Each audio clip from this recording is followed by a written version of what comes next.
Neon Bruise. Radest Villas, Kuala Lumpur, Malaysia. Doesn't matter how savage it gets, life still tries to crawl out of its own grave. One breath at a time, clinging to whatever lie it takes to get through another midnight. Not because anyone thinks they'll win, just because something buried deep refuses to die polite. Even when the walls are made of morphine and the air stinks of blood, they still look for a way back. The only thought that matters: get through the night, score the dose, survive for today.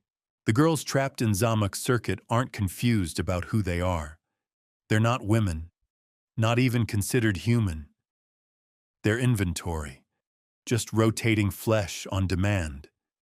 They move where they're told, smile when ordered, do whatever the clients want.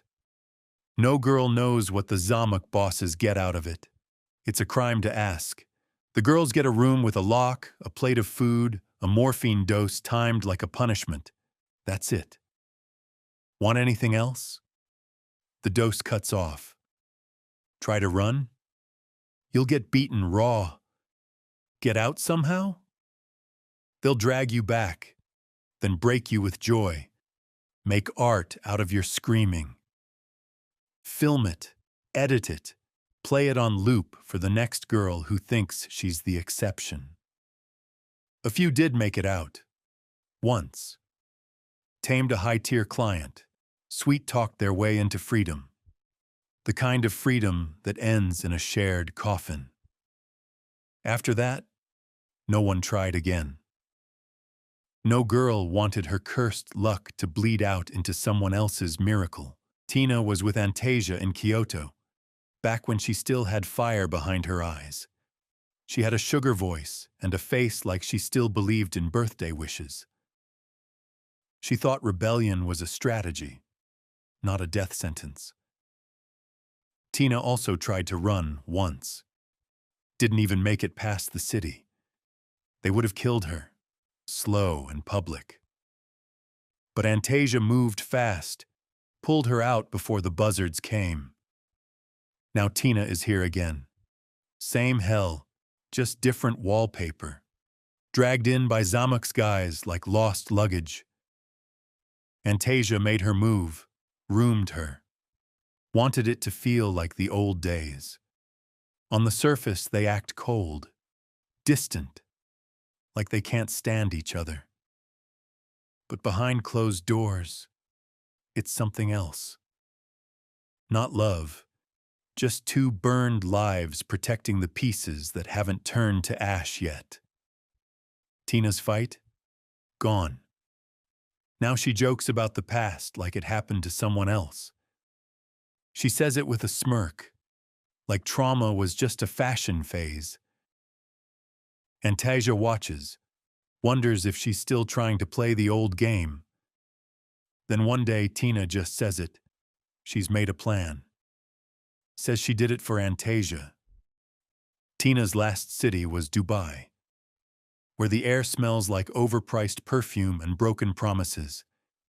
She said one of her clients told her about a graveyard, a buried god who listens if you know what to bring.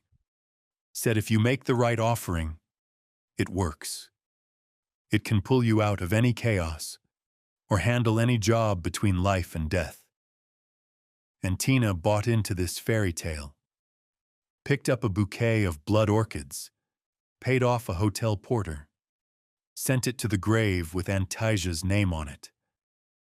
Told her when the time is right, those flowers will come back to Antasia, and she'll have to put them in the right hands, and that person would lead her out.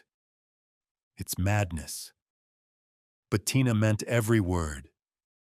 She said she worked extra under the radar, scraped together every stolen dollar, spent it all on a myth. Now she keeps showing Antasia pictures of the orchids, from every angle, in every light, drilling it into her head like she's training her to spot salvation. Antasia doesn't laugh, doesn't argue.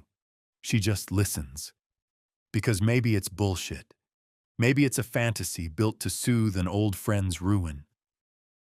But Antasia knows. She's just trying to keep hope on life support. Every night, same routine. Tina walks in, drops her bag, looks at Antasia like the sky might have cracked open. Any message? Any call? Anything? She isn't joking. She believes it, hoping the orchids might return. Antasia watched it, stunned. How far people stretch when they've got nothing left but hope.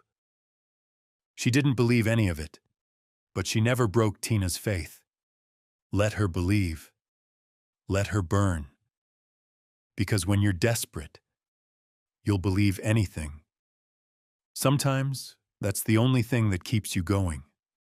That's how it went. Until life twisted the knife. One shift, 2 hits. One good, one bad. The bad? Tina got yanked out of KL and dumped in another city, like expired product. Last week, Antasia met someone, a client technically. For a few stolen hours, she forgot who she was supposed to be. She hadn't drowned in feeling like that in years, and she knows how it sounds. The whole thing made her laugh. A whore in love. What a goddamn joke. The man was nothing like the usual perverts. He looked like trouble dressed well, mannered, composed, marriage material, if that word even meant anything in her world. Still, Antasia never said a word about escape or getting help. She knew the rules. Turn fantasy into conversation, and they turn it into blood. Now every time her call came in at night, she'd freeze for a second. Get dressed like she was going on a date, wondering if maybe it was him again. The thought alone painted her cheeks red. Then she'd step out, hand it off to some drunk monster with a contract. Come back black and blue, alone again. That was life now. A rigged game she kept playing with pieces that weren't hers. Maybe she'd break slow, like Tina did. Maybe she'd surrender, piece by piece. But then, the news came. Tina was dead. Officially, they called it an accident. The line they always use when a girl stops being useful. But the real story moved between the walls. Some rich client killed her, broke her like a toy, and walked away. Zamuk had policies for that. A dead girl costs 50 grand. Pay the tab, walk away clean. That's what it costs to kill one of them with zero consequence. Antasia doesn't even know what that kind of money buys. Doesn't need to. Tina's body won't be spending it. Since the first time she got pulled into this machine, Antasia had survived everything they threw her way. She wore it like iron, started calling herself steel on the inside. She never cried. Not once. Not for herself. Not for the hell she lived in. But when girls secretly passed her the photo, what they did to Tina.